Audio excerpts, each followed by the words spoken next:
My mom laughed when my girlfriend cheated on me, so I never introduced another woman to her again and let her wonder why she wasn't invited.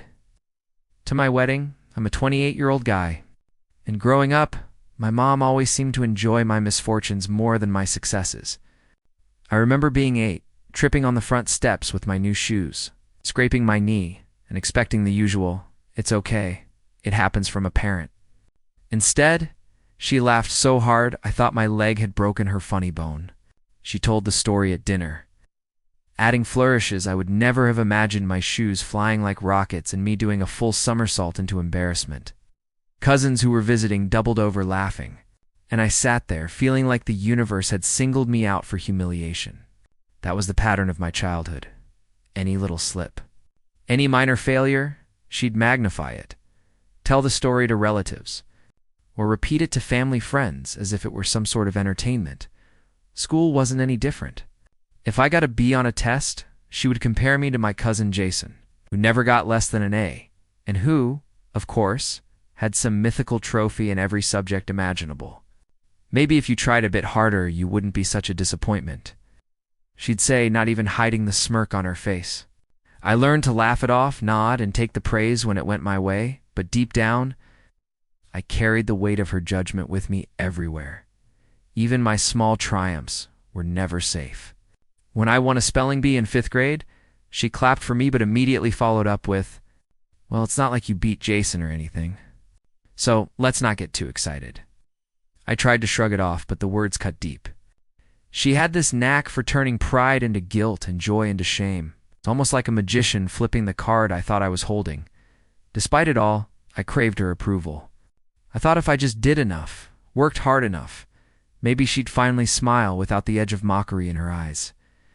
I wanted her to be proud, to tell her friends about me like she did with Jason or my other cousins. But every step forward seemed to be followed by her sharp laughter, her teasing remarks, or the subtle way she'd make me feel small again. And honestly, I started to realize long before I even had a girlfriend or a life outside of high school, that she thrived on drama, my drama. It was this foundation of ridicule and judgment that set the stage for everything that came later. But at the time, I just thought I was unlucky, or maybe not trying hard enough. And that's when I first noticed the look in her eyes whenever someone else's misfortune came up, especially if it reminded her she had the power to make someone squirm. Little did I know how much that would shape the way I'd handle betrayal later. I met Emily when I was 25, at a friend's barbecue on a humid July evening. She was standing by the grill, laughing at some joke I didn't even hear at first. And there was something in her smile, warm, genuine, like sunlight slipping through clouds, that drew me in immediately. I remember thinking, finally, someone who doesn't treat life like a competition or a performance. She was kind, thoughtful, and effortlessly funny. Talking to her felt like finally breathing after years of holding my breath. I introduced her to my friends, who all seemed to notice the same thing. She had this calm energy that made everyone relax. For the first time in a long time, I felt like maybe, just maybe, I could let someone in without being judged or mocked. Of course, the first thing on my mind was introducing her to my mom. I told Emily nervously, "She can be a little intense, but I think you'll like her." Emily laughed and said, "How bad can she be?" As she squeezed my hand. That should have been my first warning. The moment Emily walked into my childhood home, I noticed my mom smirk almost immediately. She was perched on the arm of the couch, arms crossed, leaning forward as if she were ready to pounce on anything that went wrong. "Oh, so this is the famous Emily," she said, voice sharp with amusement. She extended a hand, but her eyes were scanning us, sizing me up, maybe trying to see if she could find a flaw in my choice. I swallowed hard, trying to stay calm. "Hi, Mrs. Thompson," Emily said, cheerful and polite, completely unaware of the undercurrent.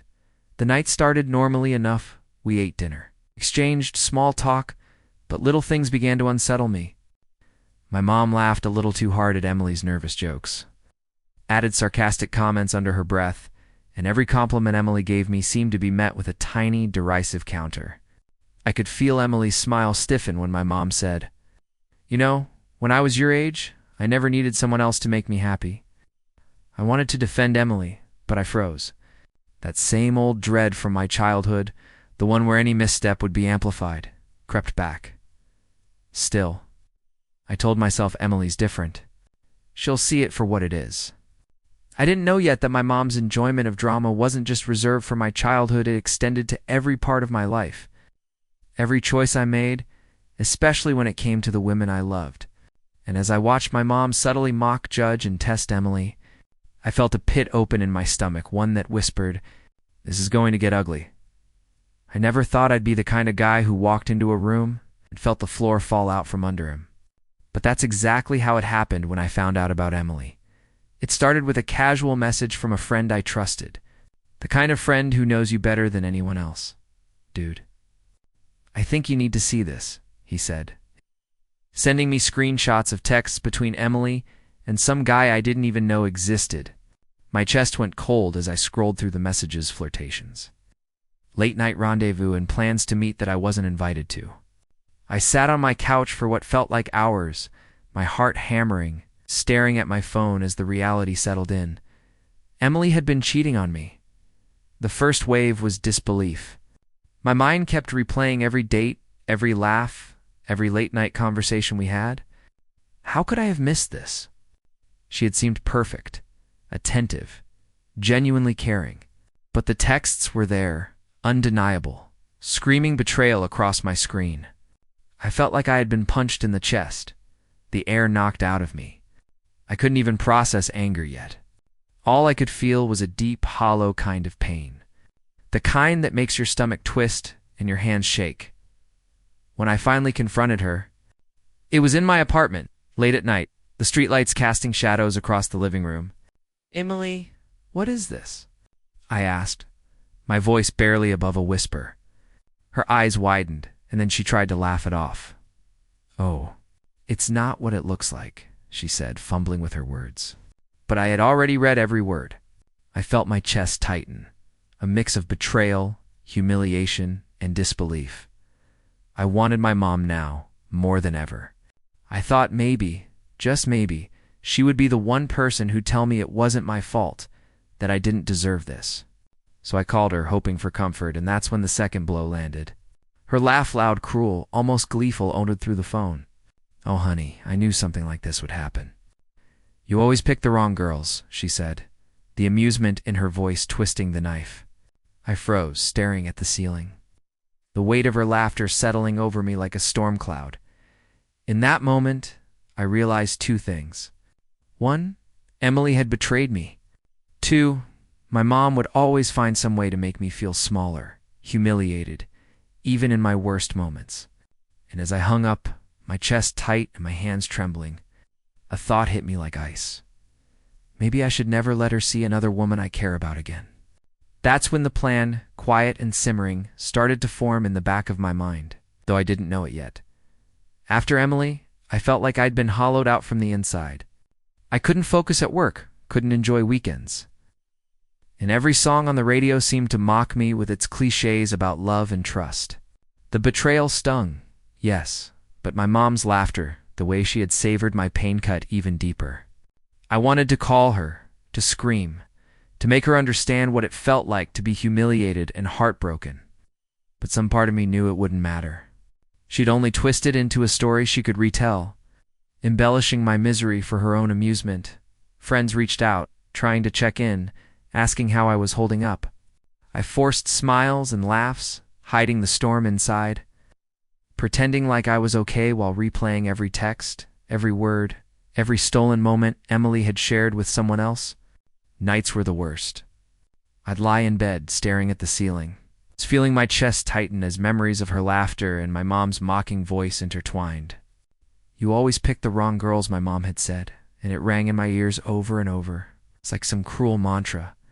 Family gatherings became unbearable. My mom would casually ask about Emily, tossing in her snide remarks like grenades. "So, have you found someone better yet? Or still learning the hard way?" She asked at one dinner, smiling as though she had delivered the funniest joke in the world. I froze, forced a laugh, and said nothing. The words I wanted to yell, "You're cruel, you never cared," stuck in my throat.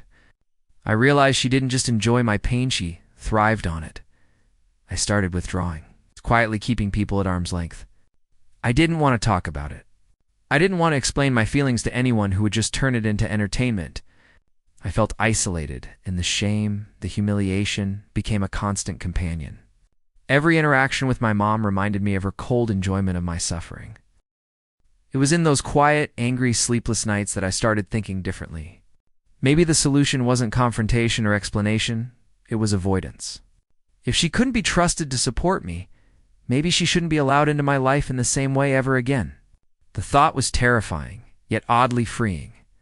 And as I lay there staring at the ceiling, I realized that the world could betray me, but I could control how she saw my life moving forward. Months passed and I slowly started dating again.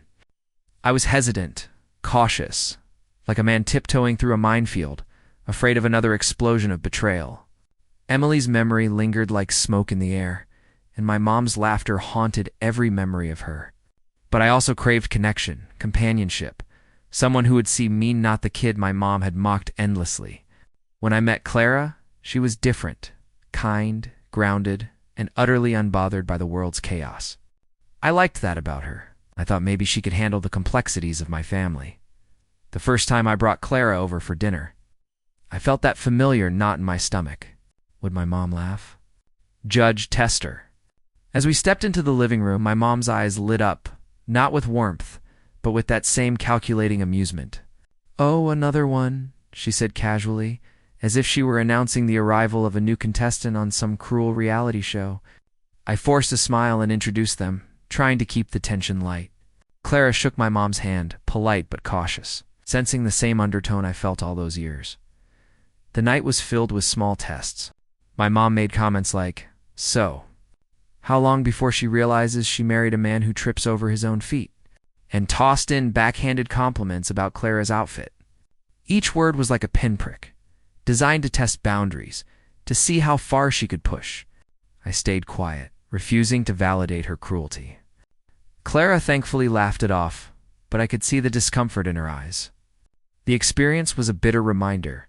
My mother hadn't changed, and no matter how careful I was, she would always find a way to insert herself into the narrative, twisting it for her own entertainment. By the end of the evening, I realized that I couldn't expose someone I cared about to this level of scrutiny again. My protective instinct kicked in, not just for myself, but for anyone who mattered to me.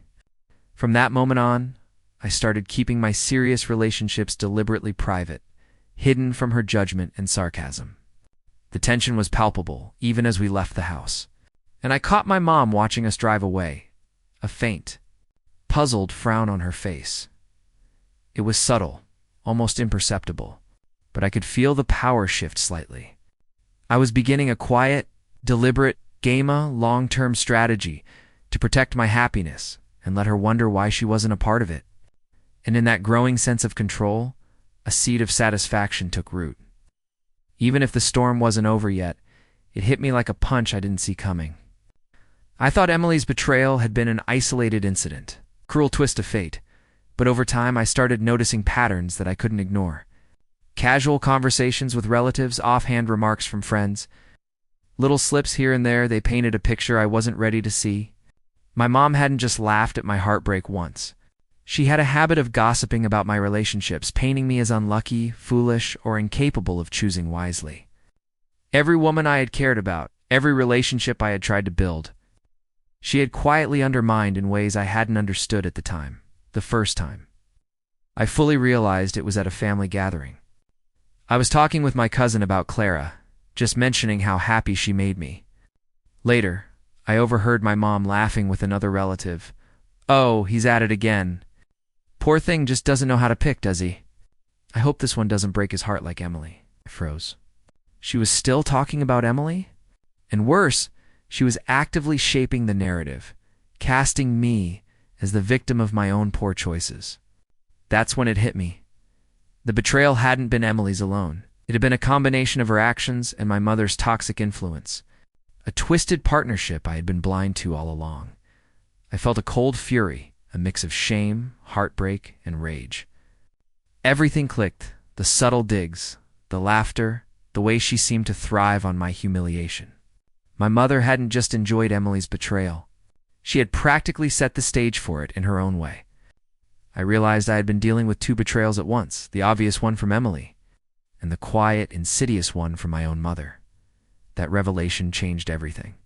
It wasn't just about shielding myself from future heartbreak, it was about protecting anyone I cared about from her judgment and manipulation. The stakes had risen. This was no longer just about a breakup. It was about reclaiming my life and refusing to let her toxic influence seep into my happiness ever again. And in that moment, as I sat alone in my apartment late at night, staring at the ceiling, the seed of a deliberate, long-term plan took root. I would never make the same mistake again. I would keep the people I loved close into my mother far enough away that she could only wonder. But I also knew one thing. The next time she tried to intrude, the game had changed, and this time, I would be in control. After that realization, I started to approach my life differently, almost like I was moving pieces on a chessboard. Every new relationship became a carefully guarded secret, a private part of my life that my mother wouldn't even know existed. Dates were off limits for family gatherings, vacations were discreet, and any serious conversations about the future were held in spaces she couldn't reach. The tension of secrecy was heavy at first, like carrying a fragile, beautiful thing under glass. But it was worth it. For the first time, I felt a sliver of control in a life that had often felt dictated by my mother's cruel amusement. When I started seeing Sarah, the woman who would eventually become my wife, I was careful from the beginning. We went to the movies, had late-night walks, and shared meals at small cafes, all under the radar. I never introduced her to my mom casually. She would only know of her existence if absolutely necessary. It wasn't deceit. It was survival, a boundary I refused to compromise. I had learned the hard way that exposure to my mother's judgment came at a high emotional cost. Sometimes, she would ask about my love life, slyly probing like a cat testing waters. "So, anyone I should know about?" she'd say, tilting her head, eyes glinting with amusement. I learned to be vague, casual, almost indifferent. "Not at the moment," I'd reply, shrugging. Every time she pressed, I deflected, changed the subject, or subtly implied that I was fine without her input. The subtle game of power, of control, was intoxicating. Even among friends and family, I felt a new sense of pride. They didn't know she had been intentionally excluded, and I liked it that way. Watching my mother wonder, speculate, or feel the tiny pinch of curiosity, knowing she couldn't manipulate the situation, Had a quiet satisfaction I'd never felt before. But as much as I was gaining control, the tension never fully disappeared. I caught her glances at family events, the way her questions grew sharper, more probing. She was starting to realize she wasn't in the loop anymore.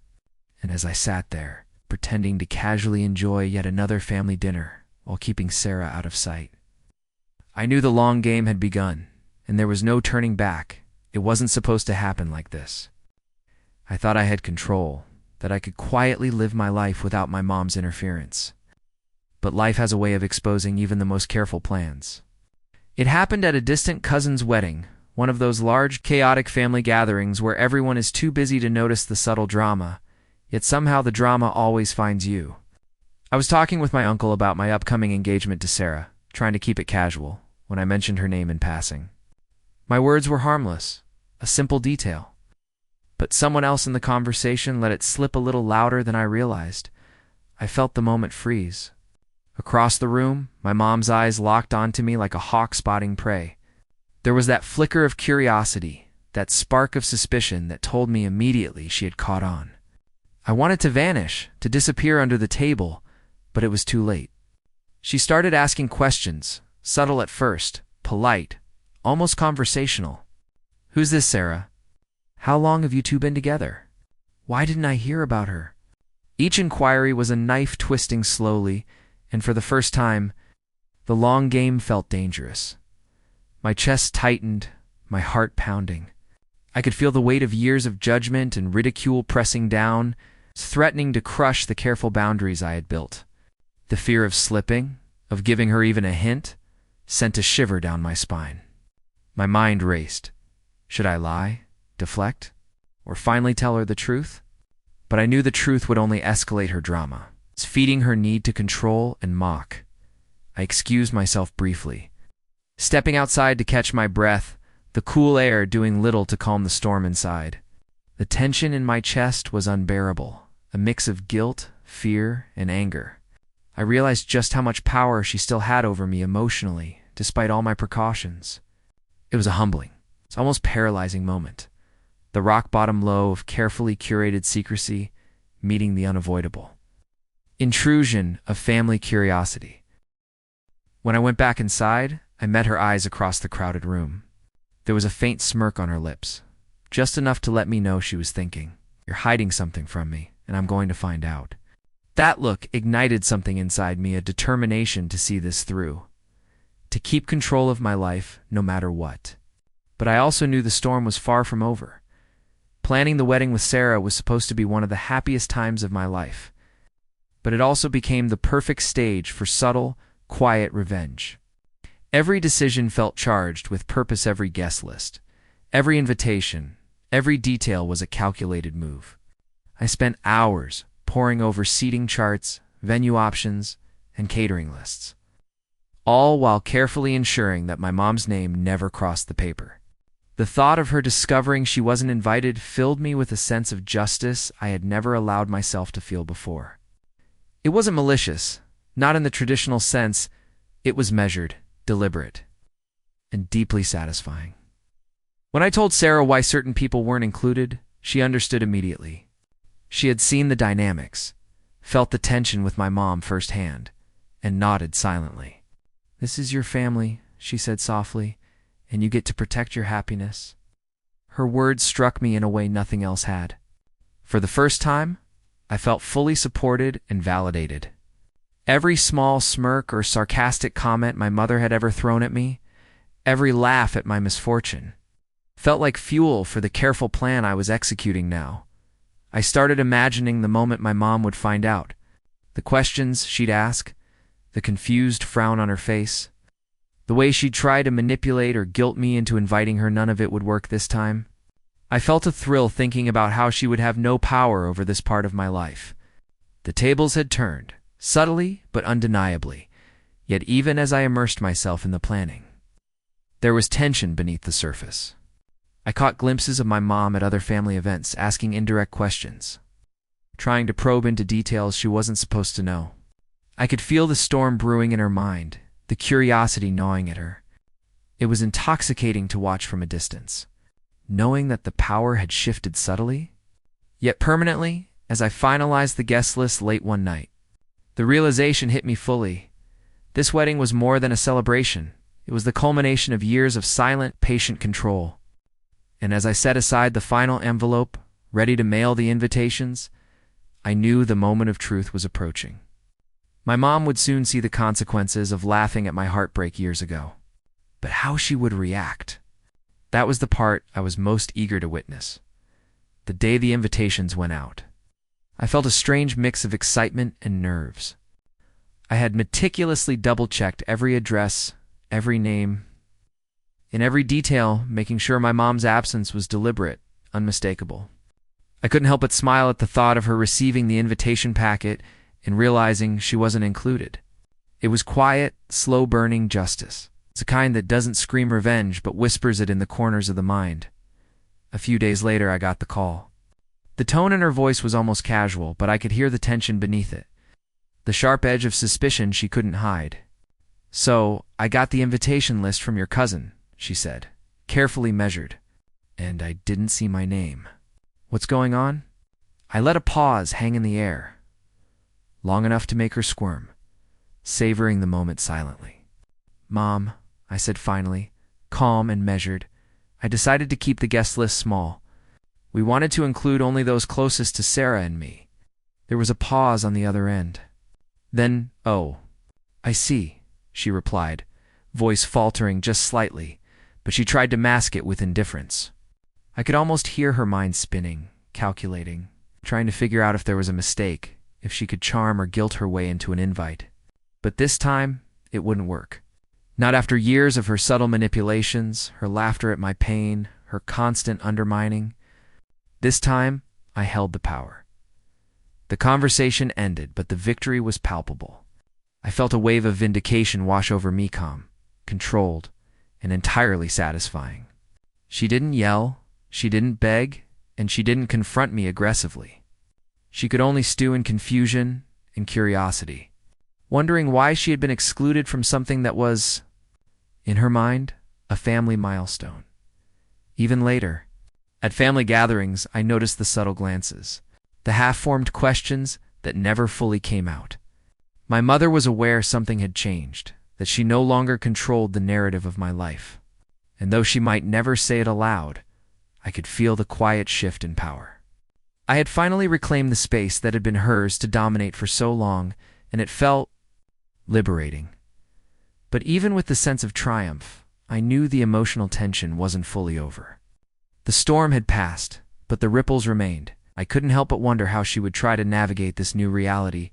After the wedding invitations went out, strange calm settled over me. For the first time in years, I felt a sense of control over my own life, a quiet empowerment that had nothing to do with anger or retaliation in the traditional sense. I had finally drawn a line. I realized that protecting my happiness didn't require drama or confrontation. It required boundaries and consistency. Sitting with Sarah one evening, talking about the upcoming wedding, I felt a deep sense of relief. "It's finally ours," she said softly, taking my hand. And it was. I thought back to the countless nights spent replaying Emily's betrayal in my mind, to the humiliation my mom had piled on me, to the suffocating pressure of her judgment. All of it, the heartbreak, the shame, the laughter I had endured, had led me to this moment of clarity. I didn't need her validation anymore. I didn't need her approval. The quiet victory of watching her wonder about my life, of knowing she couldn't intrude or manipulate, felt sweeter than any confrontation could have. At family gatherings, her puzzled looks became almost ritualistic. She asked questions indirectly, hinted, speculated, but I held my ground, calm and unflappable. I noticed other relatives starting to catch on, silently marveling at the change in my demeanor. I had learned through years of humiliation and betrayal that empowerment didn't always come in loud bursts. Sometimes it came in subtle, deliberate moves, the kind that left the other person questioning their own assumptions. I also realized that part of healing was protecting those I cared about. Sarah never had to endure the small tests, the sarcastic comments, or the scrutiny my mom had perfected.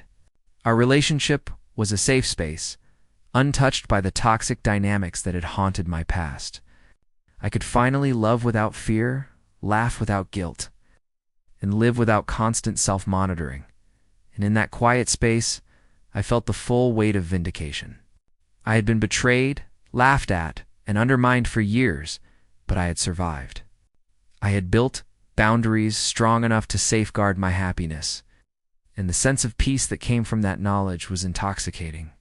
It wasn't just about revenge anymore.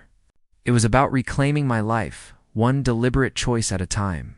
Even as I watched my mother ponder what she had lost, I felt something I hadn't felt in decades: freedom. Freedom from judgment, freedom from ridicule, freedom to finally live on my own terms. And that, more than anything else, was the sweetest victory of all. The wedding day itself was everything I had hoped for: warm, intimate, full of laughter and love, surrounded by people who genuinely cared for Sarah and me. My mom wasn't there, and for the first time I felt no pang of guilt. No need to explain myself. No lingering fear of judgment. I watched Sarah walk down the aisle, her smile radiant, and I realized something profound. My happiness didn't require her presence. In fact, it had flourished precisely because I had kept her at a distance. Shielded from a part of my life she had no right to influence. In the months and years since, I've continued to maintain boundaries that protect my emotional well-being. My mother still exists in my life, of course, but the dynamic has shifted entirely. I no longer seek her approval, and I no longer let her ridicule or amusement at my misfortunes shape my decisions. I've learned to recognize manipulation, to set clear limits, and to safeguard those I care about from toxicity. Every time she asks about Sarah or the life we've built, I respond calmly, politely, and without giving her the leverage she once wielded. Looking back, It's almost surreal how far I've come. From the boy who craved approval, who endured public humiliation and private ridicule, to the man who finally reclaimed control over his life, it feels like stepping out of a shadow I didn't even realize I was living under. I've learned that empowerment doesn't always require confrontation. Sometimes it's quiet, deliberate, and unseen. The real victory isn't the exclusion of my mother from a wedding, it's the freedom. It's the peace and the ability to live authentically without fear of judgment. There's a strange satisfaction in knowing she wonders about things she will never fully understand. She will never see the life we've built, the love we've nurtured, or the boundaries we've respected on. That's exactly how it should be. I've realized that some lessons aren't learned through lectures or arguments, but through absence. Through watching life move forward without interference. As I sit here reflecting on it all, I finally understand. Happiness isn't about revenge. It's about self-respect. It's about choosing who belongs in your life and letting go of those who bring only judgment, manipulation, or cruelty. And in that space, free from toxic influence, I've found something I never had as a child: peace, joy, the quiet certainty that I am finally living life on my own terms.